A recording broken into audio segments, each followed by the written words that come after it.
UP के हर तीसरे गांव में कोरोना संक्रमण, 2/3 गांव को बचाने की बड़ी चुनौती। उत्तर प्रदेश में कोरोना के मामलों को लेकर आए ताजा आंकड़े उम्मीद जगाने वाले हैं, खासतौर पर ऐसे समय में जब पंचायत चुनावों के बाद राज्य में संक्रमण तेजी से बढ़ा और शवों के सही ढंग से दाह संस्कार तक न हो पाने को लेकर सरकार को कटघरे में खड़ा किया जाने लगा। आज प्रदेश में कुल 6,725 मामले सामने आए, कल की तुलना में 600 केस कम। 13,590 लोग कोरोना से ठीक हुए हैं, लेकिन सरकार के सामने गांव को कोरोना से बचाना और वहां बीमार हो रहे लोगों के इलाज को लेकर एक बड़ी चुनौती है। यूपी के श्रावस्ती जिले के दुर्गापुर केपी गांव को ही ले लीजिए। 5,000 की आबादी वाले इस गांव में 2 सप्ताह में 8 लोगों की जान चली गई। कई लोग सर्दी जुकाम से पीड़ित हैं। आज तक की टीम के जाने की भनक मिलने के बाद स्वास्थ्य विभाग की टीम भी पहुंची और दवाइयां बांटी। ऐसे तौर तरीकों से यूपी को 2/3 गांव के लोगों को कोरोना से बचाना मुश्किल होगा।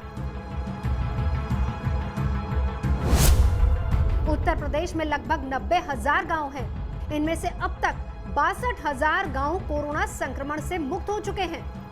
सिर्फ 28,000 गांव में सीमित संख्या में लोग संक्रमित हैं। टीमों ने ग्रामीण क्षेत्रों में जाकर के जो पिछले 1 सप्ताह में टेस्टिंग का कार्य किया है, RRTs के द्वारा जो किया गया, उसमें 89,512 गांव में से मात्र 28,742 गांवों में संक्रमण के केसेस मिले हैं, अर्थात 68% ग्राम अभी भी संक्रमण से बचे हुए हैं। बाकी गांव तक संक्रमण न पहुंचे, इसके लिए यूपी सरकार टेस्टिंग, ट्रेसिंग और ट्रीटमेंट की नीति के साथ जागरूकता अभियान चलाने पर जोर दे रही है। 74,000 से ज्यादा निगरानी समितियां बनाई गई हैं ताकि वो गांव में जाकर संक्रमितों की पहचान करें। इन सरकारी घोषणा और जमीनी हकीकत को लेकर विपक्ष भी निशाना साध रहा है। राज्य के पूर्व मुख्यमंत्री और बीएसपी अध्यक्ष मायावती ने ट्वीट किया,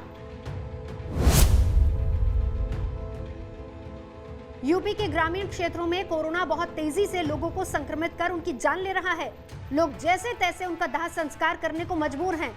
ऐसे उजड़े, गरीब व बेसहारा परिवारों की हर प्रकार की मदद के लिए सरकार को तुरंत घोषणाओं के आगे बढ़कर सक्रिय होना चाहिए। वहीं सरकार के मुताबिक गांव में टेस्टिंग बढ़ाई गई है। पिछले 3 दिनों में 20 लाख मेडिकल किट बांटे गए हैं। राज्य सरकार ने पिछले 24 घंटे में 2.99 लाख सैंपल टेस्ट किए हैं। ये एक दिन में अब तक का सबसे बड़ा आंकड़ा है। वहीं एक बड़ी मुश्किल गांव में वैक्सीनेशन को लेकर भी आ रही है।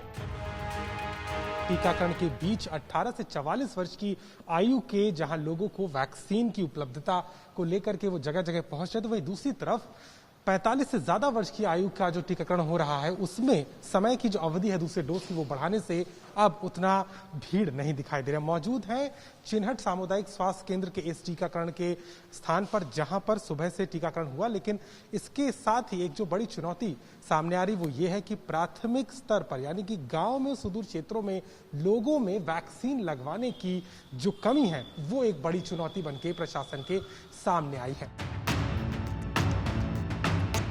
समस्या कहां है? डॉक्टर कहते हैं गांव वाले टीका लेने को तैयार नहीं, तो गांव वाले कहते हैं कि गांव में कोई जानकारी देने तक नहीं आया, और जब टीका लगवाने गए तो कागजात लाने की बात कहकर उन्हें वहां से लौटा दिया गया।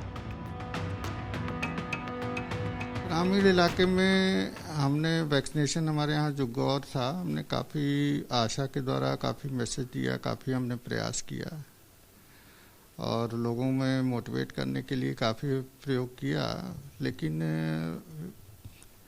कुछ उनमें उनका टर्नआउट रहा नहीं। डर ही नहीं घुसने दिया जो है, और हाथ हिला करके इस तरह करके हमें बाहर कर दिया और कहा कि जो है आवश्यक डॉक्यूमेंट्स लाइए।